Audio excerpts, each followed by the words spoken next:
Bonjour à tous et bienvenue dans la chronique SciTech. Je suis Serge Kofi. Aimer les jeux vidéo, avoir étudié à Dakar au Sénégal ou encore avoir une passion pour les automobiles, autant de données personnelles en apparence insignifiantes que vous et nous avons l'habitude de publier sur les réseaux sociaux, mais qui permettent aux géants Facebook aujourd'hui, dans la tourmente, de gagner des milliards de dollars. Dans cette chronique, nous voulons, suite au scandale Cambridge Analytica, où des données personnelles ont été utilisées à des fins électorales, vous montrer quelles sont les données collectées et surtout comment on peut permettre de limiter l'immixtion dans sa vie privée.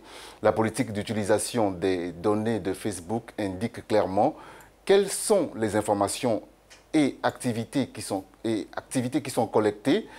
Informations liées au compte, donc nous avons le nom, le prénom, l'adresse, email, l'âge, le sexe et bien entendu la localisation. Il y a aussi des contenus partagés, la communication avec des amis, mais aussi le lieu d'une photo, la date d'un fichier, la fréquence et la durée des activités, les photos de vous qui sont partagées, qui sont synchronisées ou importées, vos coordonnées, votre carnet d'adresse, les données bancaires, le numéro de la carte bancaire et les informations d'authentification.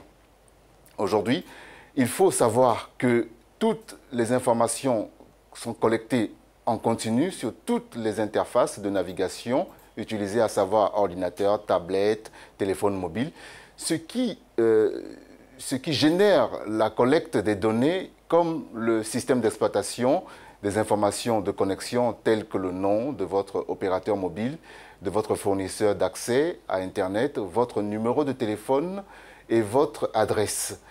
Des noms, le nom de vos contacts, les SMS et le nom de vos contacts sont également accessibles à Facebook. Alors Serge, ce que vous dites, c'est important et c'est bien que vous le réitériez, mais finalement ce sont des choses que l'on sait déjà, dont on a entendu parler.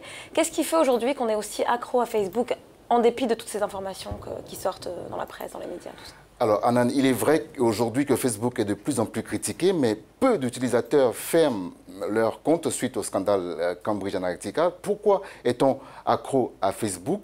C'est une question que nous avons posée à Gaëlle Stella Onana, journaliste camerounaise et spécialiste du web. On l'écoute. Pourquoi est-ce qu'on est si accro à Facebook? C'est parce qu'on a tendance à passer dans un monde un peu plus digital où on maintient le lien social avec les personnes qui nous entourent à travers ces réseaux sociaux. Ces réseaux sociaux sont gratuits, on peut converser avec notre famille, nos amis, nos collègues de manière totalement gratuite. Ça fait on a tendance à ignorer les risques que cela pourrait avoir. Je prends un exemple, on a tendance à annoncer son mariage sur Internet plutôt que d'envoyer une carte aujourd'hui. On a tendance à annoncer la naissance d'un enfant sur Internet plutôt que d'envoyer une carte aujourd'hui, en négligeant les conséquences que cela pourrait avoir et en négligeant comment est-ce que cela pourrait être utilisé par les personnes qui ont Facebook ou alors par les partenaires de Facebook. Parce que dans le cadre de ce scandale-là, il s'agit de l'utilisation donc controversée de nos données personnelles par des partenaires de Facebook, notamment à des fins électorales pour la campagne de Donald Trump. Alors sur Internet, on a presque l'habitude que nos données fassent l'objet d'une utilisation mercantile. Cela choque. Pour autant, on ne s'attend pas à un exode des utilisateurs. Les réseaux sociaux sont devenus centraux dans notre socialisation et notre interaction, que supprimer Facebook et les autres réseaux est tout à fait possible, mais cela suppose de se mettre un peu en marge de la société. Pour Gaëlle Onana, chaque internaute peut déjà agir pour protéger ses données. On l'écoute encore. Il faut être très prudent, il faut toujours lire, il ne faut pas suivre toutes les tendances parce que bien sûr sur Internet, on suit un peu toutes les tendances, on veut installer un peu tout, on veut jouer un peu à tout, alors que finalement cela peut avoir des conséquences, plus tard. Là, ça a été utilisé à des fins électorales. On ne sait pas comment est-ce que nos données pourraient être encore utilisées. On ne sait pas comment elles ont déjà été utilisées par d'autres applications.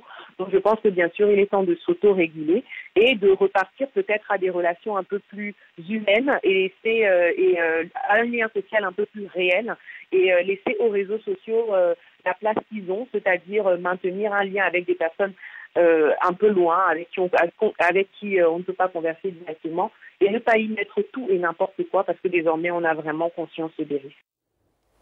Alors, l'utilisateur peut vérifier quelle application a accès à ses informations personnelles. Un tableau de bord, comme vous le voyez sur ces images, est en effet accessible sur chaque compte. Il faut pour cela sélectionner la catégorie paramètres. En cliquant sur le nom de chacune des applications, vous pourrez consulter les données personnelles auxquelles les développeurs ont accès. Pour restreindre l'accès aux données, vous pouvez retrouver ce processus en détail sur le site web africanews.com. Et pour finir, il est peut-être temps que les pays africains légifèrent sur la protection des données personnelles. C'est la fin de cette chronique. Je vous remercie de l'avoir suivi. Je suis Serge Kofi. Merci beaucoup Serge.